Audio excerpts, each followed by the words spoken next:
අනිත් අතට දැන් මේ ආයතන අතර සම්බන්ධයක් අවශ්‍යයි කියලා ඔබ හිතන්නේ නැද්ද? උදාහරණයක් වශයෙන් සංචාරක කර්මාන්ත දියුණු කරන ආයතන වලට සම්බන්ධ වෙන්න බැරිද මේ රටේ පරිසර අමාත්‍යාංශයට? අනිත් පැත්තෙන් දැන් කෘෂිකර්ම අමාත්‍යාංශයට, සංස්කෘතික අමාත්‍යාංශයට මේ වගේ අමාත්‍යාංශ අතර කිසියම් සම්බන්ධතාවයක් ඇති කිරීම තුළ සංචාරක කර්මාන්තය පෝෂණය කරන්න බැයිද? පුළුවන්. ඒ වගේ දේවල් තමයි දැන් කරන්න ඕනේ. මොකද දැන් අපිටත් වෙලා තියෙනවා වැඩි හරියක්. ඒ වගේම මේ වගේ දේවල් ආරම්භ කරපුවාම මේක දීර්ඝ කාලයක පවතිනවනේ. දැන් මේ වගේ ආයතන ඔබ කිව්වා වගේ අපි ව්‍යාපාරිකයේ වශයෙන් සම්බන්ධ වුණා නම් ඒ කියන්නේ ව්‍යාපාරිකයාගේ ශ්‍රමයක් තියෙනවා, රජයේ ආයතන වල ශ්‍රමයක් තියෙනවා.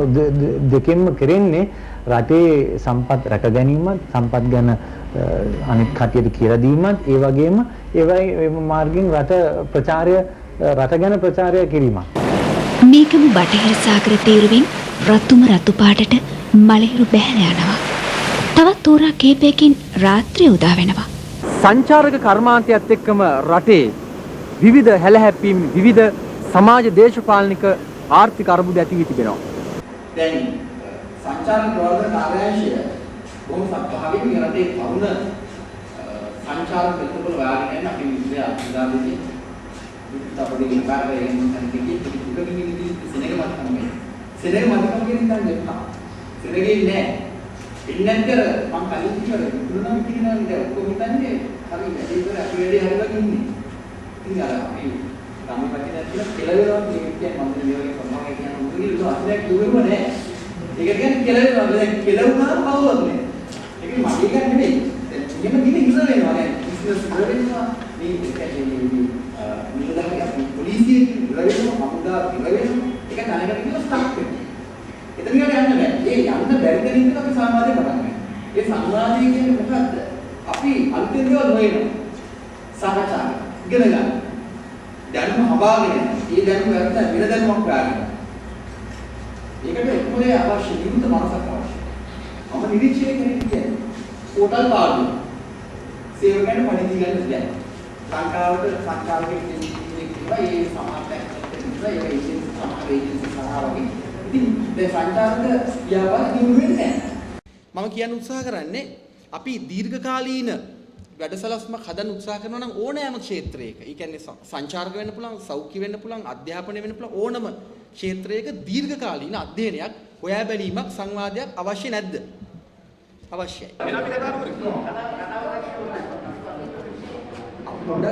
මම කැමතිකොට යෝජනා කරන්නේ මෙතනින් ගාම නිදහස්ව හැමදෙනාටම කතා කරන්න පුළුවන්. එතකොට අපි දැන් ඒකට විරුද්ධ වුණොත් එහෙම ඕකමනේ.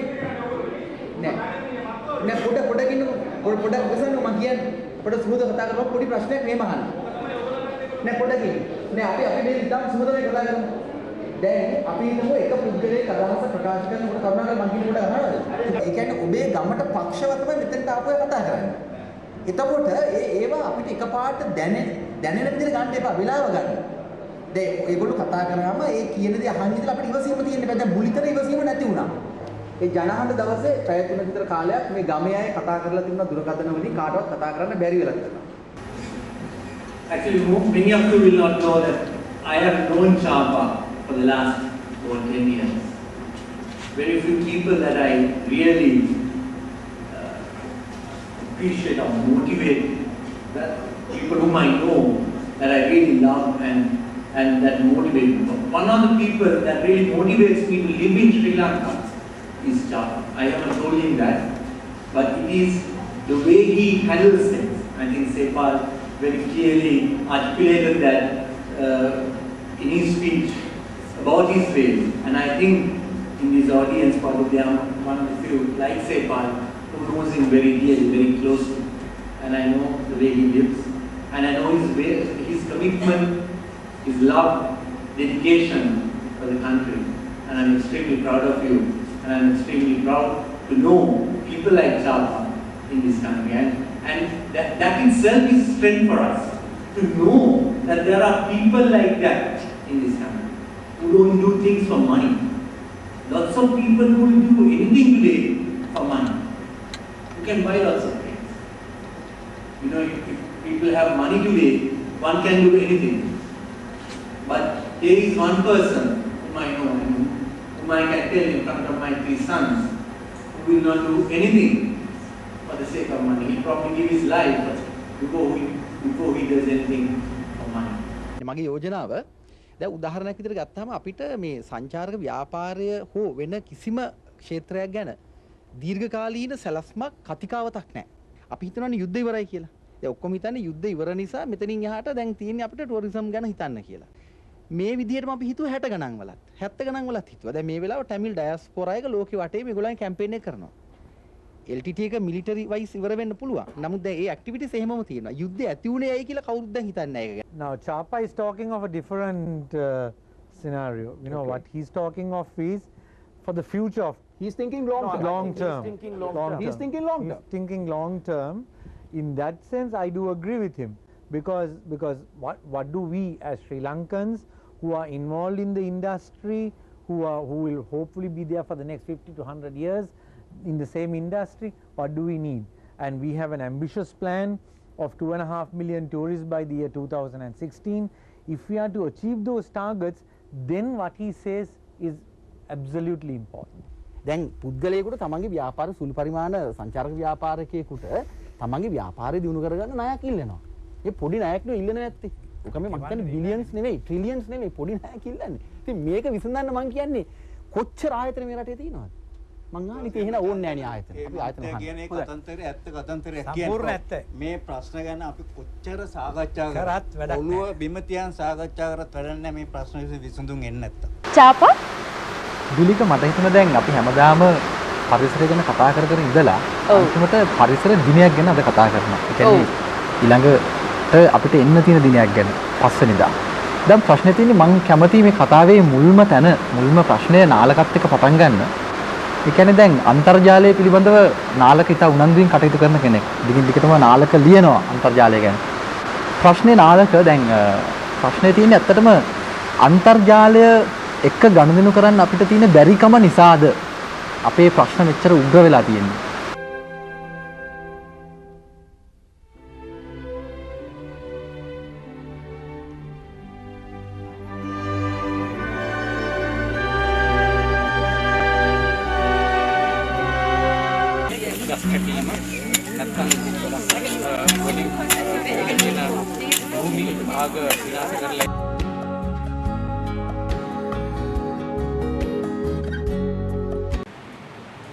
What was the first kingdom of Sri Lanka? ශ්‍රී ලංකාවේ ප්‍රථම රාජධානිය කුමක්ද? රාජපුරේ. Then කවුරුහරි කෙනෙක් දැනුම වර්ධනය කර ගැනීම සඳහා ඥාන විවිධත්වය, විශේෂ විවිධත්වය, පරිසර විවිධත්වය. හරිද? මේ ප්‍රශ්න කොට ලැබෙන්නේ මේක අපි මේ වෙනකොට පටන් අරගෙන තියෙනවා ජෙට්වින් බීච් එකේ. දැනට මේ වෙනකොට අපි මාස 3ක් නැත්නම් 4කට ප්‍රමාණයක් කාලයක් තුලදී මේ ප්‍රෝග්‍රෑම් එක අපි නොකඩවා අරගෙන ගිහින් හැම අඟහරුවාදාවක් දක්වාම අපි යම්කිසි වෙනසක් දැකලා තියෙනවා මේ ප්‍රෝග්‍රෑම් එකේ හේතු වෙච්ච නිසා. ඒ කියන්නේ මේ වැඩසටහන හේතු කරගෙන. මේක සම්ප්‍රදායික ට්‍රේනින් ප්‍රෝග්‍රෑම් එකනේ. එහෙම නැත්නම් සම්ප්‍රදායික පුහුණු වීම වැඩසටහනකට වඩා වෙනස් දෙයක්. මේකෙන් බලාපොරොත්තු වෙන්නේ.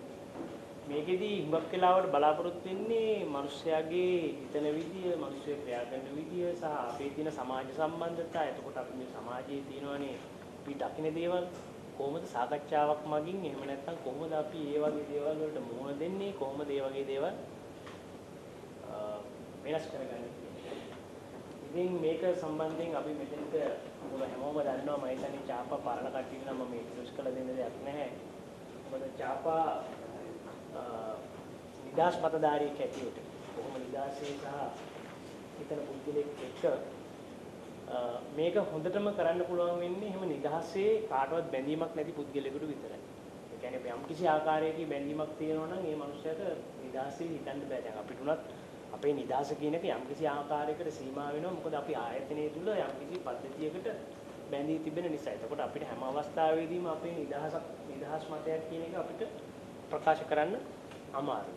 දැන් චාප කාටවත් බැඳිච්ච පුද්ගලයෙක් නෙවෙයි. ඔයගලන්ට බලන්න පුළුවන් මම හිතන්නේ අර නිදහස් පත්තරේ තියෙනවා. ඒකේ ගහලක් තියෙනවා විකුණන්නේ නැති, විකිනෙන්නේ නැති එකම පත්තරේ කියලා. මොකද ඒකට ඇජන්ඩ් එකක් නැහැ. මොකද ඒකට ඇඩ්වර්ටයිස්මන්ට් ගන්නෙ නැහැ. ඒ කියන්නේ ඇඩ්වර්ටයිස්මන්ට්ස් මත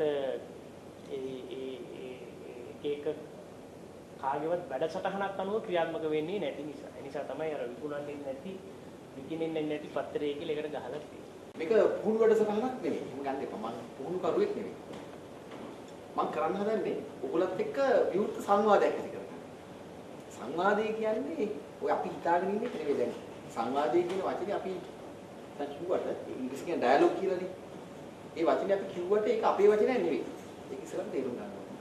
ලංකාවේ ආසියාවේ වචනයක් නෙවෙයි ඩයලොග් කියන්නේ. ඩයලොග් කියන්නේ යුරෝපෙන් අපි ගෙන්න ගත්ත වචනයක්. අපිට තියෙන බාධක මොනවද? ඒවා සංවාදයක් ඇතුලේ තියෙන බාධක මොනවද? ඒවා මම අරගන්නේ කොහොමද? ඉතින් ඒ දේවල් අපිට ඉස්සරහට හොඳ අවබෝධයක් ලබා ගන්න පුළුවන් වෙයි. If I'm to introduce Chapa Bandara to somebody, what I understand of Chapa Bandara is first of all, he's the editor of the Freedom newspaper. He's a political critic.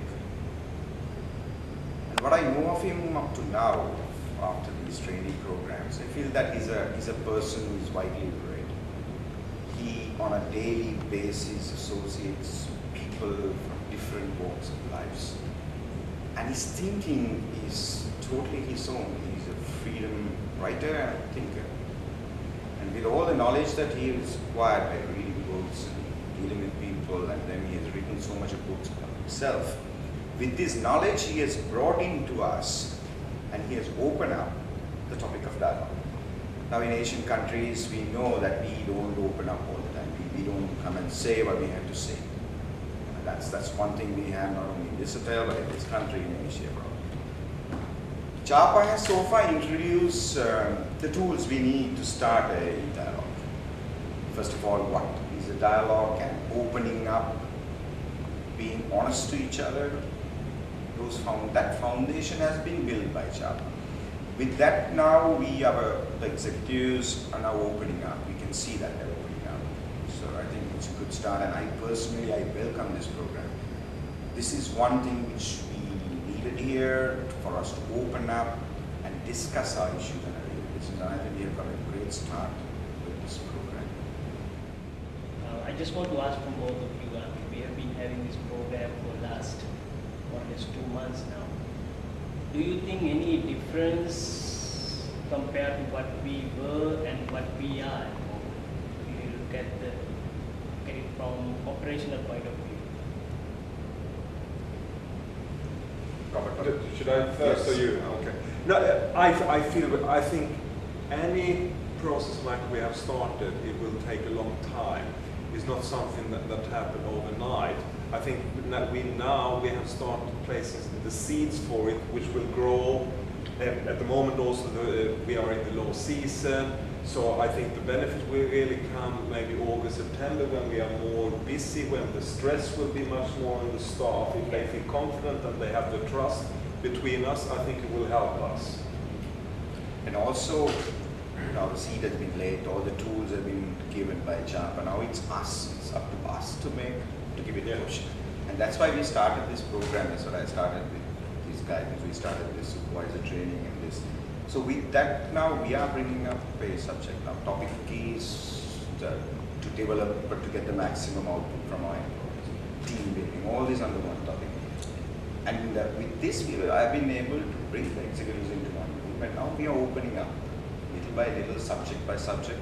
Here the context is very important. We are talking only this topic. We are not going into personal issues yet.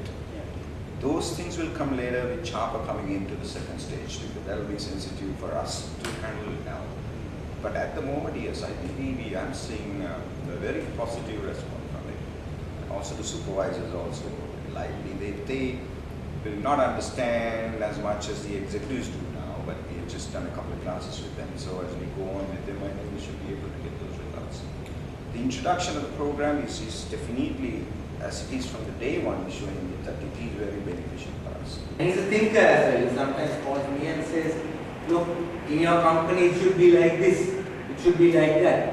It's me thinking as well. So he's always, ahead. He's ahead of time.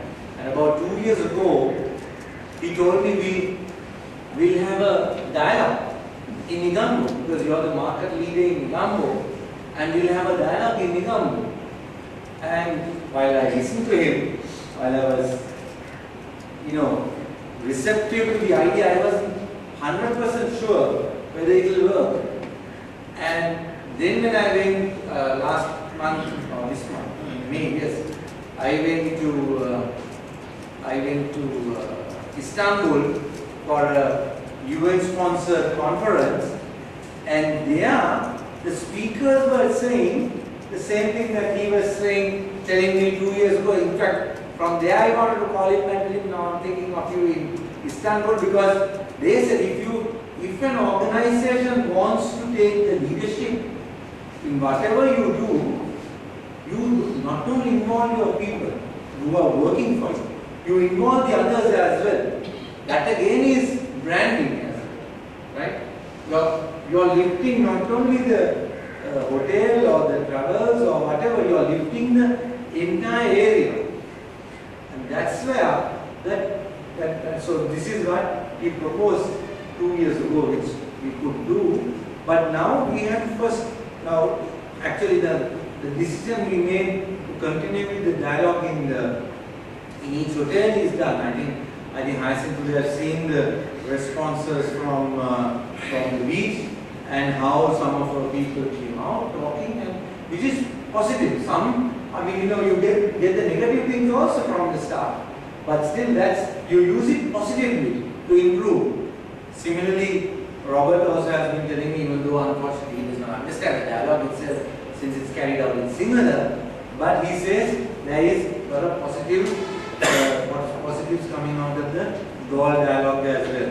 So our eventual plan is to do the dialogue in each property, but especially in Migambo, where this is our core, is we'd like to take it beyond the hotels into the community as well. එතකොට මම කියන්න හදන්නේ Jetwing එක ඇතුලේ මේ කියන historical thinking pattern එකක් තියෙනවා. මම දැන් ඊට පස්සේ ආපු පරම්පරාව මෙතන ඒගොල්ලෝ එක කොහොම අරගෙන තියෙනවද මම දන්නේ. ඒ මහා දේශපාලන චින්තනය මම ඉරාන්ගෙන් දකින්න ශ්‍රී ලංකාවෙන් දකින්න. ඒගොල්ලෝ මතාන්ව ලංකාවේ ව්‍යාපාරිකයෝ අතර ඉතාම රිලැක්ස්. දැන් ශ්‍රී ලංකාවේ මම දැකලා තියෙන මේ ලංකාවේ ඉන්න මොඩල් කියන්නේ සිස්ටම් කාන්තාව අතර ඕනම තැනක ඕනම දෙයක් විවෘතව කතා කරන කාන්තාව. මට මතකයි ඉතලා මම ඉන්ටර්වියු එකක් කරලා මේ what is sex and life ඉතාම විවෘතව කතා කරා. She said according to my memory, she said sexuality is an event for a man, it's an experience for a woman. මම කියන්නේ ඒ thinking එක global, ඒ thinking එක historical. මම අවසන් වශයෙන් ගේන point එක Jetwing එක පදනම් කරගෙන Jetwing එක කේන්ද්‍ර කරගෙන ලංකාවේ සංචාර ව්‍යාපාරික වලට මහා සාකච්ඡාවක් ඇති කරා. ගේන බැසි රාජපක්ෂ ගේන්න සංචාර අමාත්‍යාංශයේ ලේකම් ගේන්න ප්‍රොවින්ෂියල් මිනිස්සු ගෙනල්ලා සංචාර ව්‍යාපාර උගන්වන්නේ කොහොමද?